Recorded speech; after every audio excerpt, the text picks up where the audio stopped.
on element finance.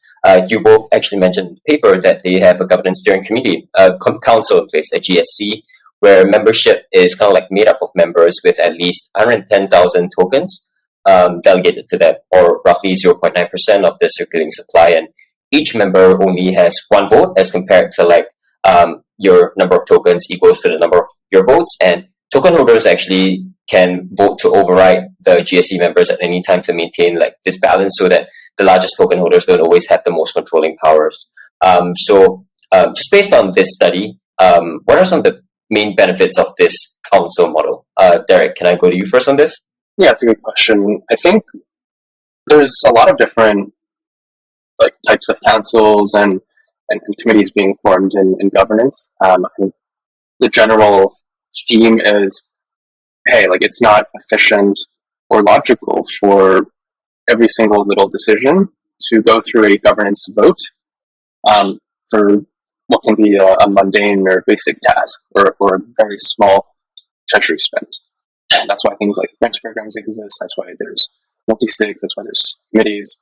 And yeah, I think the element approach is to basically have not formal elections like other DAOs, but to just have allow token holders to make the choice through fluid delegation. They can delegate or undelegate to anyone at any given time. And if a delegate has more than a specific percentage of all tokens, then they're automatically part of the Element Council. And the Element Council doesn't actually have that many abilities, but what it does have is the ability to make proposals with a lower threshold of tokens. And I believe there was some talk about the ability to spend small amounts from the treasury, but I'm not actually sure if that's live yet. But I overall, I think the Element team is really thoughtful in their approach. Some of the Element team members were original folks from the MakerDAO team, and MakerDAO really was the first DeFi protocol to launch any form of governance at all. So they basically taken the lessons and experience from that and improved on it through Element. So very excited about what they're doing. Nice. And it kind of seems like the Element Finance community is supportive of compensation models, right, for members of the GSC through L5 tokens, even though it's not liquid yet. But it seems like there is an agreed upon framework that rewards higher levels of involvement. So we've seen other protocols like Synthetics and MakerDAO and, to Linda's point, Optimism as well, compensate their council members and recognize delegates respectively. So generally, Linda, what are your thoughts on like compensating high quality contributors, and what should be the mental model that communities have when thinking about compensation? Yeah, I'm a huge fan of compensation. I mean, just having participated myself in these, it's a lot of hours, and it's just also a lot of drama and headache sometimes too, honestly. And I'm doing this as part of like supporting the portfolio companies, so it's like this is part of my job. But like others who have full-time jobs elsewhere, but this is something they're doing on the side, like they're doing so much work, and they really should be compensated for it. I do think that I like that idea of retroactive rewards that Optimism did, because like you can really see who actually contributed and was actually a productive member. And so I think there should be some element, maybe like a base compensation model off the start that kind of can provide people some compensation for their time, but then like really reward those that were the most active.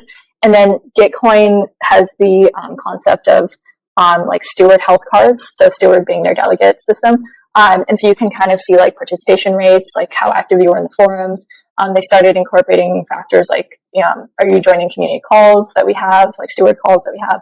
And so kind of using these metrics as some way of informing how much addition that people should get compensated, or how good they are in terms of participation. So I like kind of just thinking through making sure that there's a very gameable, by the way, but making sure that you have some like retroactive reward system as well.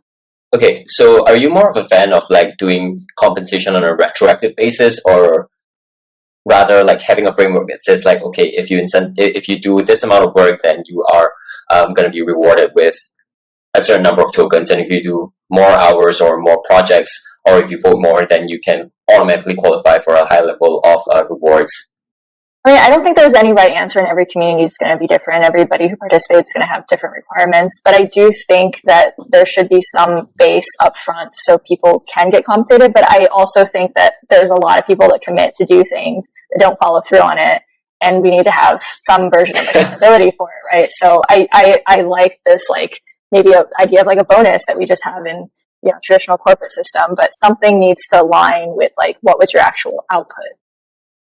Yeah, because the issue with like retroactively compensating these contributors is that, you know, contributors might have that some expectation of how much they're going to get, and like, you know, if they actually get lesser than what they expected, then they might degenerate and like, you know, they might stop, or they might lower their levels of contribution moving forward. So oh yeah, this isn't like, this wouldn't be like, here's a punishment. This would be like, here's like additional amounts that you get rewarded for, or like, here are milestones that you hit and you get additional amounts for it. So I definitely don't believe in like a punishment system, but I believe in like rewarding those that contributed. Right. Got it. Derek, any It thoughts? would be interesting.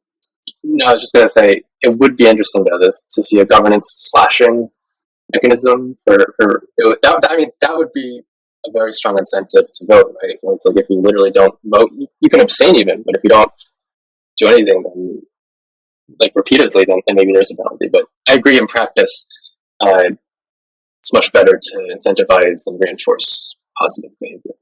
So, but I'm for experimentation, so that would be fun to try out.